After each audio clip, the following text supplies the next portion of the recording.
听故事学中药，今天讲的是桔梗的故事。话说大唐贞观年间，江南有个叫西头村的小山村，依山傍水，春雨一下就是3-5天，湿气重得能拧出水来。村里有个农夫叫张老三，这天一大早下田，没干多久就咳得直不起腰，喉咙里像塞了团棉花，又痛又痒，说话都嘶哑了。他媳妇王氏急得团团转，端来热水也不顶用，眼瞅着春耕耽误不起。正巧村西头隐居的药翁李老伯背着药篓从后山回来，篓里装着刚采的桔梗，那根子粗壮得像小萝卜，表皮黄褐色，叶子卵形带锯齿，顶头还开着蓝紫色的小花，风一吹轻轻摇曳。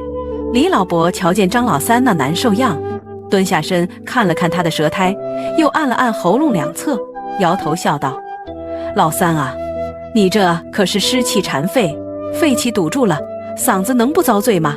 说着从药篓里取出几根桔梗，在手里掂了掂。别看这桔梗长得朴实，它性子平和，味道苦中带辛，专归肺经，是咱老祖宗传下来的宣肺钥匙，能帮你把肺气打开，喉咙自然就通了。王氏半信半疑：李伯，这草根真这么灵？李老伯一边用石臼把桔梗捣碎，一边解释：灵着呢，桔梗不光利咽止咳，还能祛痰排脓。古医书里记着，它像把扫帚，能把肺里的痰湿扫出去。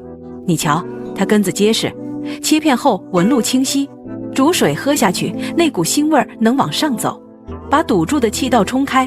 他让王氏生火，把捣碎的桔梗放进陶罐里，加水慢煎。不一会儿，药香飘满屋。张老三喝下一碗，顿觉喉咙一阵清凉，咳嗽缓了不少。李老伯又教他们，平时在山坡田埂见到桔梗，采些晒干存着，咳嗽痰多时抓一把煎汤，或者捣烂外敷，肿痛处都好使。他名字也有来头，老话说根行似桔梗，就叫了这个名。几天后，张老三喉咙全好了，夏天干活虎虎生风。村里人听了这事儿，都跟李老伯学认桔梗。这蓝紫色小花渐渐成了西头村的护喉宝。谁家孩子咳嗽，大人咽喉不适，煎碗桔梗汤喝下，总能舒坦不少。李老伯常捋着胡子笑：草木有情啊，这桔梗守着山坡，专治咱们老百姓的肺喉事儿，真是天赐的宝贝。